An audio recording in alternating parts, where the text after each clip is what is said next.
Good afternoon, everyone. My name is Melissa Vela-Williamson. I'm your speaker for this session, Chisme slows Latino vaccinations.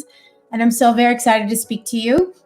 I only have 30 minutes, so we're going to power through, but I did throw in the chat a link to a long version of this article that I wrote on this topic for you all. So just a little bit about me. I am a public relations strategist. I own my own boutique firm, really focused on social good, DEI, Hispanic, Latino culture and outreach, and all good things PR. I'm based out of San Antonio, Texas, but I have clients around the nation. And I even speak at the international level on this topic. I've done a lot of work on behalf of nonprofits and health and wellness and public health, and have really researched what drives people of color, particularly Hispanics and Latinos. In San Antonio, Texas, we're a majority of the city. So I learned very early on in my career if I could not resonate with this audience, both being of the culture, but then also working with them and trying to recruit volunteers and really do more preventative, proactive health things with them, I wasn't going to get very far. So that's some of the context of which I come to you from today. So I wrote this article called Chisme slows Latino vaccinations, or the misinformation slows Latino vaccinations, for the Public Relations Society of America. I'm the first columnist in the nation to ever tackle and really focus on the Hispanic Latino market in the US for PR practitioners. We, in our work, influence change and really support a lot of health-focused organizations, whether it's more on the preventative health and wellness or more reactive, right? Medical issues, opportunities, as we would say in PR. And we can help influence behaviors and ultimately good change. But with that, we really work a lot with media and journalists, and we understand the power of communication to really take people in the right direction or the wrong direction. So with that in mind, I was very curious on what was going on with the Latino pop in the US when we were thinking about what's happening when vaccines, in the beginning of the pandemic, we were all really just desperate for vaccinations. And then when they rolled out, we were scrambling to get them. I myself went through phone lines and helped like over 30 people get through the system and get their vaccines. And that was incredible. But then all of a sudden, when we had an abundance, things slowed down and we're kind of at this plateau. And we have a surge now, at least in my area of the country, where the Omicron variant is going wild, right? And so with all that said, thinking through what's the miss here, right? Especially in the population. Well, so much of it had to do with misinformation. COVID came at a time when there was, a lot of politics happening, a lot of misinformation going on. People were, kind of sheltering in place at home, and we were online, getting good resources, but also bad information. With people not consuming the news as they used to, they're not always getting news from vetted journalistic outlets. That also kind of changed the chatter a little bit. So people are giving their personal opinions about things, and the level of influence someone has doesn't always correlate with what they do professionally. And I'll talk about that in a little bit. But there is a lure when we think about misinformation. If Latinos, like we love to be in relationship with one another. In fact, a worldwide top value is togetherness. So being in relationship with our family, in relationship with our friends, our community, that's really, really important to Hispanics and Latinos. But what also happens is we love to tell stories, we love to relate to each other, and good news doesn't travel as quickly as bad news, right? And when there's any kind of negative news, like you see it on the news, right? There's a joke in PR that it's a bad joke, but it happens. When it bleeds, it leads. Well, what that means is if it's a conflict story or a negative story, that tends to be the frontliner in the news show because people watch that and they share that. And so a lot of that negative news or slants or questioning of the public health authorities was happening in that vein and in that spirit. So, chisme spreads, right? And a lot of the sexier, the saltier the chisme, the more it gets passed around. Word of mouth, referrals is so, so important in the Latino community. And that goes very well in our favor. If someone has a positive experience with a brand or organization, they can say, hey, go to my electrician, go to my doctor, visit them. I had a good experience. And family member, that travels very quickly. So a lot of us will come together and really become passionate and loyal advocates for one organization or next based on that referral or word of mouth. Word of mouth can also spread, some negative perception and really damage brands or health initiatives when it's the wrong information going around. So negative experiences, whether they had a reaction to the vaccine or whether they couldn't get one easily enough, or they heard so-and-so say that my grandma said, that happens, right? So that chisme happened. And we all have this level of confirmation bias, which means, we're kind of looking for information that confirms how we feel as individuals. And the online bubble and algorithms surface up more things that we like. So we kind of get in this filter of, I knew that happened. I knew this isn't good for me. Or I knew there was something about that vaccine. So some of the wild stories we saw out there, we're traveling because of that very fact. So when you think about where do we get our information from as Latinos and Latino culture, a lot of times what we can do to combat when there's misinformation is looking at, who are the trusted messengers in this space, right? A lot of health organizations who are doing well working in the Latino market, some of them have adopted this idea of a promotor model. It's like a promoter, right? Someone that comes and they may not be more traditionally, they may not be a nurse, right? Or traditionally medically trained, but there's someone who is maybe fluent in the language that's needed. Maybe that's Spanish.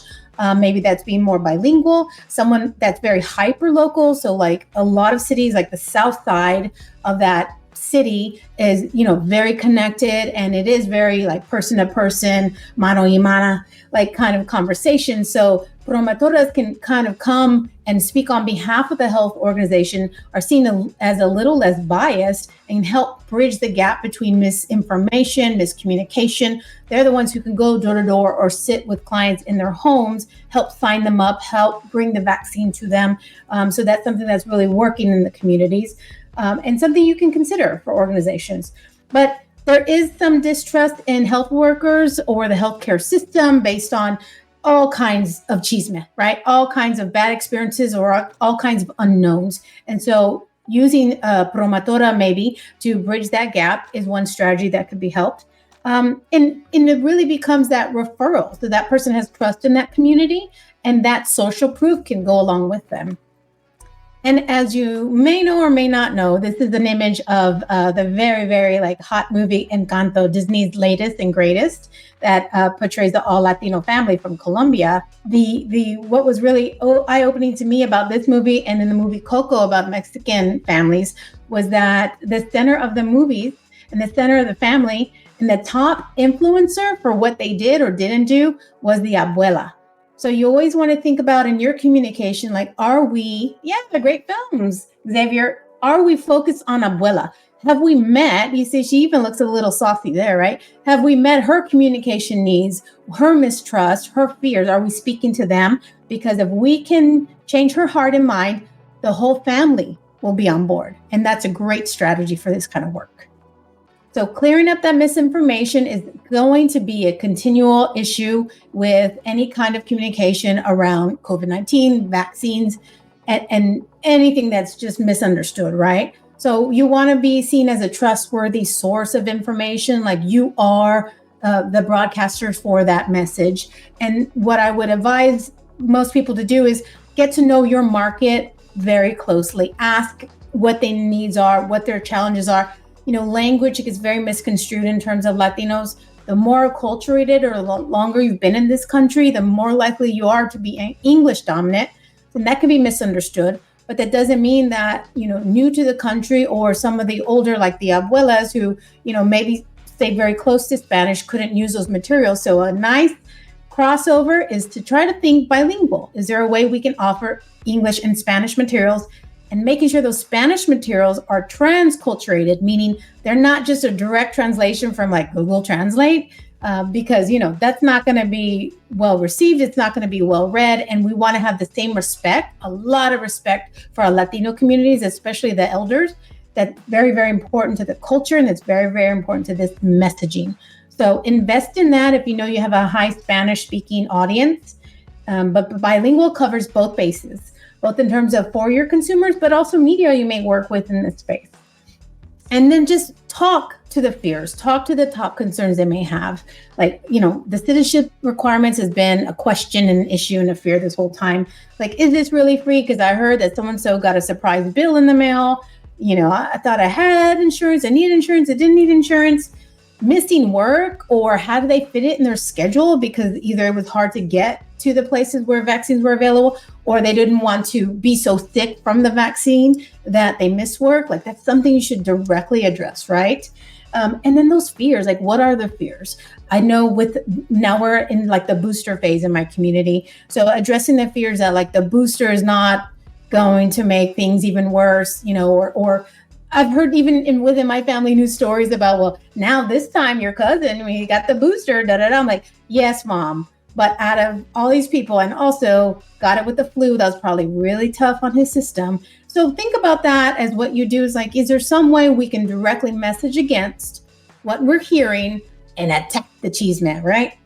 And then provide the details, like particularly in written. So people don't want to hear, like they want to hear you tell them the story and provide the context, but they want to read the proof, right? So what is it? Like the eligibility, how they schedule it.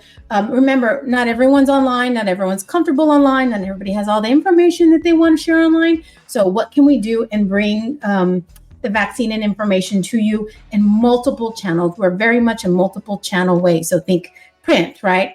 Papers, flyers, door hangers, all that kind of communication on top of our traditional channels as well. And then do speak to the variants and how the vaccines are helping with the variants prevention and the overall big picture of if you get vaccinated, you still may get sick, but that means you probably won't be in ICU sick. And that's a big deal, right? But speak to that family. I saw some messaging out there like, do it for your community. Well, my research shows and my anecdotal life has shown that, Latinos, like we're so collectivist. We think very intimately about our immediate family. So like, do it for your mom, like do it for your baby, that kind of messaging, like, it's going to hit you in the heart. And that's where you have to get to Latinos, right? And then increase that access, keep rolling it out in multiple ways. Like even right now with the testing, well, you have to go online to sign up. Well, okay, well, a lot of our seniors, right, aren't comfortable doing that, don't have means to do that. We have digital device everywhere. Just bring the information to them. Is there a simpler way to do it? Can we meet them where they actually are? How mobile can we get? How pop-up can we get? Can we show up places they're at? They're at the grocery stores. Yes, they would want to go to the pharmacy. Okay, they're at the mercado, they're at the markets, they're at the rodeo. Where can we be that they're at? And we can have that conversation. And knowing that this is going to have to be a drip conversation because it's the word of mouth that's powerful. So again, try to go to those who are influential in that community, to the people, and start working with them. But know that family to family, this is what's been happening is most impactful. All right. That's my contact information. I know I had a very tight time, so I wanted to leave some opportunities for questions. And I think I see something in the Q&A. All right. So I'm just going to speak to this. I have a question. Any recommendations on, here it goes. Any recommendations on how you get a machista father who doesn't believe in almost anything social media news say? That's really, really hard. Machismo, I think, is something that really holds a lot of families back, right? And it's always curious to me to actually figure out who's the one with that alpha, in the family, whether it's the male or whether it is that abuela, like maternal senior, right? So, the recommendations I've seen, and I've seen in my own family, is try to get rid of the barriers. So if this is at an individual level, like, my stepfather, we had a lot of struggle there of all the siblings and everything. I made sure when we had a phone line to sign up people, I just signed up everybody because I knew my brothers weren't going to do it. They weren't going to wait on a phone line. They weren't going to dial it 200 times, right? So I just signed them up. Give me your information. I'll take care of it, Dad. I know you're busy. Just do it for me so I don't worry anymore. So try to just hit what does that person value, and then how can you connect them doing that to the things that they do value, right? So if we take that top value of togetherness for people worldwide, right? Doesn't have to be American, because I just did a panel on Latin America. And this idea of togetherness, like, I want you around a long time. I'm very concerned. I know someone very much like you who just died from it. Or for like family members I have, they really value, not that they don't value their family, but boy, work is really up there. They don't want to miss work, right? They can't miss any money. So it's like, if you get really sick, Dad, you're going to miss work and you're going to miss money. So you're doing this right? You're not getting the vaccine because you're afraid you'll get a little sick. But if you really run into it, you may be out a lot of dollars, a lot of money. So providing some stats. But again, it's that the idea of trying to make it seem like they're decision empowered and finding what is that Achilles heel? What is that value? What is that thing that really like gets them and connects with them there? All right, love it. Give me all the questions. Okay, let's see here. Okay, so I have one from Hilda. Hi, Hilda. Can you talk about the importance of trusted messengers like doctors, Spanish media, etc.? Yeah, absolutely. The information is mostly based on the messengers in this community. And, those who, one of the problems I see in our community is not everyone has that general practitioner doctor. Again, anecdotal plus research, right, is where I'm coming from. So if there are trusted doctors in the community, and those because they are really doing that sweat equity and they get out there, they talk to the people, I don't know, you know what I'm saying? They donate the food, they help them with different services. That would be great. And making sure that you find those trusted doctors. But as the idea of, I'm not sure we should trust science has kind of eroded. Like, I think you want to be very strategic on who you pick for that as well. Because there's always going to be someone that says something, but those who really connect with them at the heart level is going to help. And those who have that kind of cultural equity because they're in the community and they have been a long time. Not that they're just a great scientist or, infectious disease, doctor that they've never seen before, but have something to say on that. That's going to help a little bit better. With Spanish media, what I would say is I've worked with a lot of Spanish media stations over my career, and they really want as much information as English language media. So everything that you would serve up to English language media, you want to give them the opportunity to share the same kind of information with their audiences because, we're all people too, right? No matter what language we speak. And they can work with English language and do the translation themselves there. They just want the facts and helpful materials. So if there's influencers in the community, I've seen campaigns with social media influencers that are very cultural and close to the community. By and large, I would say that there's been a positive response to that. But this topic is just more intimate. So I really would kind of hone in on, the doctor to the family member, and the family member who's, core to the family, right? So I think speaking to the family relationship, do it for your family. There's been, to me, a little more of a broader message of doing it for the city and their community. But do it for your family and then the values people have, right? So we value, we love, our entertainment. We love our, having fun and music and food, and starting to speak to, again, we won't be able to transition back to what we're used to without these kind of support. I think that would be helpful too. Any recommendations on how to stop the spread of myths and this chisme in digital spaces? That is going to be the toughest spot because people just feel like they can say whatever when they're behind that avatar. I would say that if you manage the brand channel, especially if you're a health authority of some cases, you have to, there's kind of a cultural norm that you have to let the community talk. But the more that you can put out factual informations, and I think video from real life testimonies, real life people who, maybe they were compromised in some way and this vaccine made their experience less severe than it would have been. Or what I'm seeing a lot now is kind of the opposite, and speaking to the fears by showcasing the testimony of someone who would not get vaccinated and was on ICU and intubated and now has long COVID. There's a lot of stories like that being used. And the purpose and strategy is to actually go, look, this really could happen to you. And this is such a drip campaign. It's just going to have to etch into the community over time because there's nothing we can do to really stop this information, but we can try to combat it. So if you manage that channel, again, put out proactive content. But then also if someone says something that's just really against your and you should have some terms of engagement on each social media channel you manage. But if something that's, that's a flagrant foul, that's absolutely wrong, you can report it now on all the channels as disinformation. You can certainly, if it's against your, ethics, or you really know that this is harmful to the community, you can always delete, warn people, privately block them. There's times when you should do that, right? So I would definitely have a social media community guidelines on your page and hold up to them. And if you can, return back with an answer, because too often I see, a lot of questions go out. We have a live press conference, maybe at the city level, at the county, state level, and no one's there from their staff answering. And so someone should be ready live to real time answer questions that they have. Point to links, point to research that you're basing that message on. That'll be helpful. So do respond, kindly, warmly, concernedly about their questions, and then take care of anything that is harmful to the community. Seems Carlo. What about addressing the interference challenge, personal applications of religious beliefs and groups? Like the idea that it's up to God, God willing, or it's happening because it was my turn or my time. I think that's going to be very, very challenging. I'm sure you know that, Carla, when you're talking about people's personal beliefs and applications.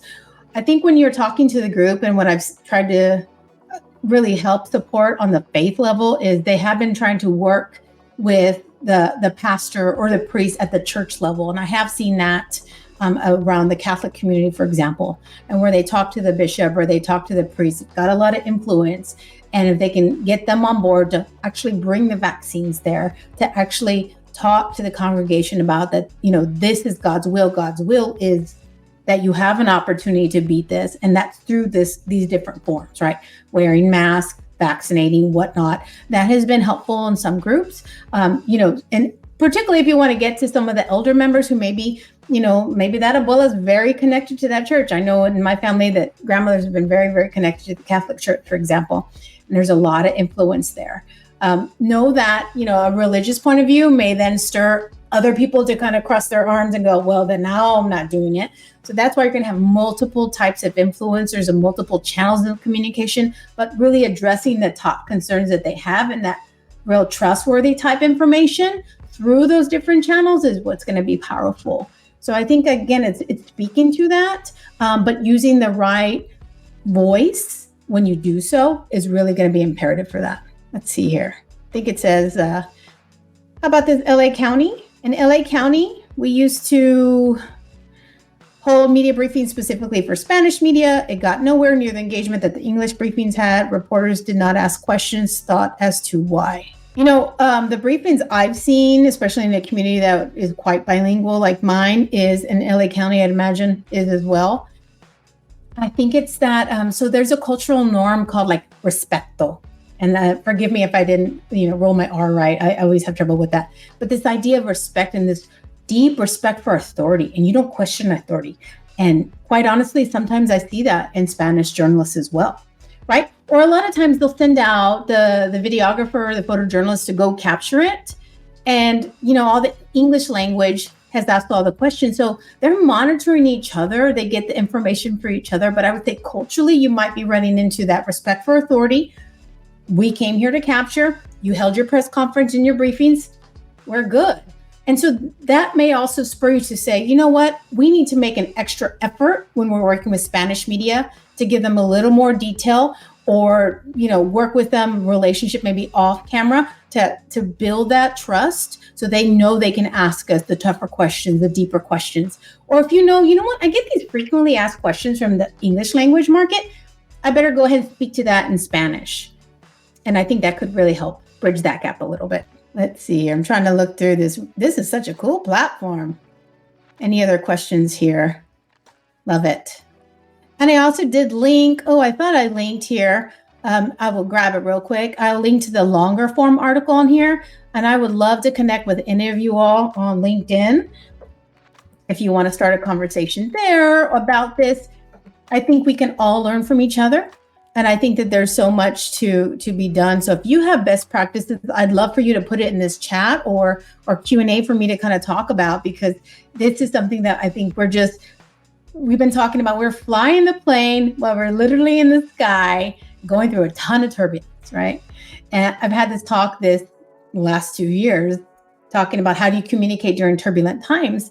And so, kudos to you all for doing the hard work. And I know that a lot of times if you're, a professional in the health space, the communication part may not be your sweet spot. And for communicators, the health information may not be your sweet spot. So this intersection, I think, is really vaulted to the top of our awareness. And I think that it's going to continue. We'll continue to grow here. The other thing I want to just mention briefly, as I hear this coming up more, is this aspect of mental health. And there is this malaise or kind of exhaustion. There's kind of a COVID fatigue just in the topic. And as the surges go up, right, people get more aware. And then when they go down, there's high level of anxiety. And then on juxtaposition on the way on the other side, then there's a joy when it seems to kind of go away.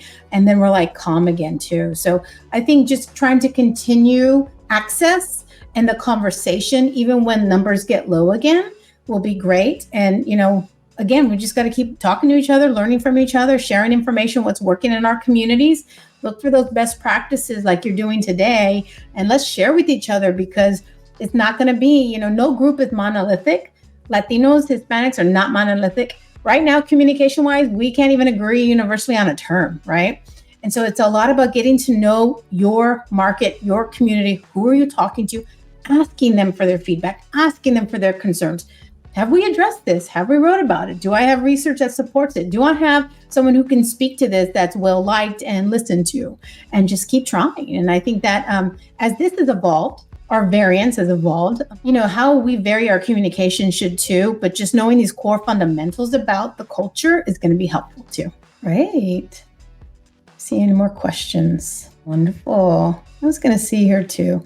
Let's see if there's anything in the chat here. Anxiety and depression has been very hard. Yes, Eloisa, I would say that absolutely. The other trend we were talking about, and they were seeing this in Mexico City and Brazil too, is the emergence of employee communication, internal comms, and the need for more mental health communication. So they were asking me, hey, Melissa, do you think that mental health communication kind of rose to the top as well?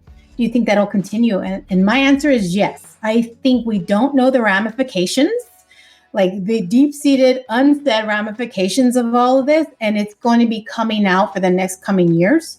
So I would think about that too, is how can you get closer to this community? How can you continue to be there for them and bridge the gap? Maybe there's other wraparound services you can provide. And then, by the way, right? So the wraparound services have been very important for, I know, like Latino college students who have just kind of given up and that persevering through college when all this happened. And they realize, oh my gosh, these kids need tablets, they need laptops, they need Wi-Fi, they need a Wi-Fi spot. They weren't even thinking, they didn't have those elements for school. How are they going to have it to get a vaccine, for example, right? And so there's still disparity there. And then, of course, we've had food insecurity, right? And all kinds of other issues. So I think, too, one way providers build trust in different entities, right? Especially if you're on behalf of a city or county or whatnot, is if you're offering services and resources in one hand, then always have that opportunity to offer that health and wellness and vaccine in the other.